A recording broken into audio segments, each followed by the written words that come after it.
আমি যদি আমার বাড়ন্ত বয়স, পরন্ত সৌন্দর্য, মুখের বলিরেখা, ধূসর হতে থাকা চুল এসব মেনে নিতে না পারি, তাহলে অন্য কেউ কিভাবে পারবে?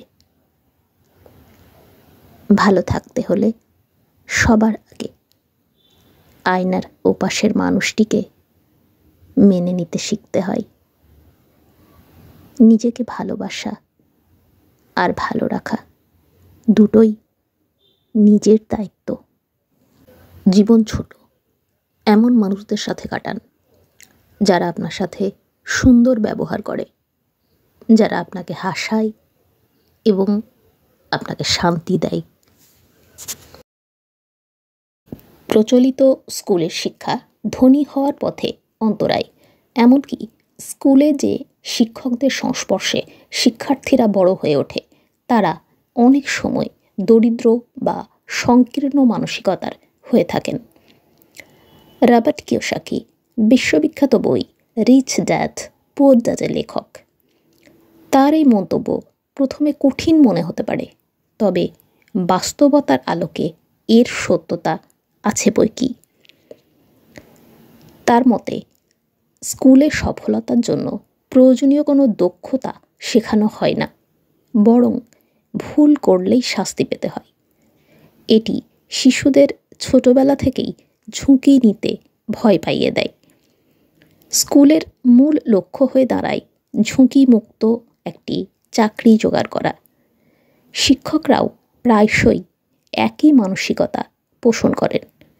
তারা নিজেরাই ঝুঁকি নেন না এবং নিরাপদ বেতনের ওপর নির্ভর করে জীবন চালান। ফলস্বরূপ শিক্ষার্থীরা জীবনের গুরুত্বপূর্ণ একটি সময় এই শিক্ষকদের অধীনে কাটিয়ে দেয় এবং অর্থ উপার্জন বা বিনিয়োগের ব্যাপারে সংকীর্ণ দৃষ্টিভঙ্গি গড়ে তোলে। উদ্যোক্তা হয়ে বড় কিছু করার বদলে তারা নিরাপদ চাকরি খুঁজে জীবন কাটাতে চায়। এই মানসিকতা এবং শিক্ষার সীমাবদ্ধতা আমাদের এমন এক বাস্তবতায় নিয়ে যায়, যেখানে দরিদ্রতা মেনে নিয়ে দৈনন্দিন জীবনকে কোনোভাবে চালিয়ে নেওয়ার জন্য চাকরি করাই প্রধান লক্ষ্য হয়ে দাঁড়ায়। এটা মানব জীবনের অপমান, আসলে অসীম সম্ভাবনাকে নষ্ট করা। ইগনোর করার একটা নিয়ম আছে। সাধারণত যার প্রতি আপনি দুর্বল, সে আপনাকে যত ইগনোর করে, আপনি তাকে তত বেশি গুরুত্ব দিতে থাকেন। ফোন করেন, মেসেজ করেন, খোঁজ নেন, ব্যাকুল হয়ে তার তরফ থেকে একটা রেসপন্সের অপেক্ষা করেন।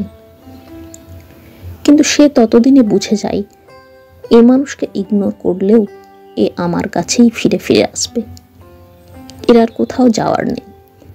তাই সে ইচ্ছে করে আপনাকে রেসপন্স দেয় না, টেকেন ফর গ্রান্টেড নেয়, লেট রিপ্লাই দেয়, কথা বলায় অনীহা দেখায়, ব্যস্ততা, বাহানা ইত্যাদি দেখাতে থাকে। এবার মজার ব্যাপার হলো, এই মানুষগুলোকে গুরুত্ব দেওয়া আপনি যেদিন থেকে বন্ধ করবেন, আর ফোন করবেন না, মেসেজ করবেন না, দেখা করবেন না, খোঁজ নেবেন না, ফিরে যাবেন না, সেদিন থেকে হয় সম্পর্কটাই শেষ হয়ে যাবে, নয়তো আপনি ওই মানুষটার পজিশনে চলে যাবেন, আর ওই মানুষটা আপনার পজিশনে। সবচেয়ে বড় যুদ্ধে হয় না কোনো রক্তারক্তি, চলে না কোনো মামলা মোকদ্দমা, থাকে না কোনো সাক্ষী। সবচেয়ে বড় যুদ্ধটা মানুষে মানুষে নয়, নিজের সাথে নিজের। Me versus me, head versus heart. কেউ জানে না, কেউ বোঝে না, নীরবে নিজের সাথেই যুদ্ধ চালিয়ে যাচ্ছে কত মানুষ প্রতিনিয়ত।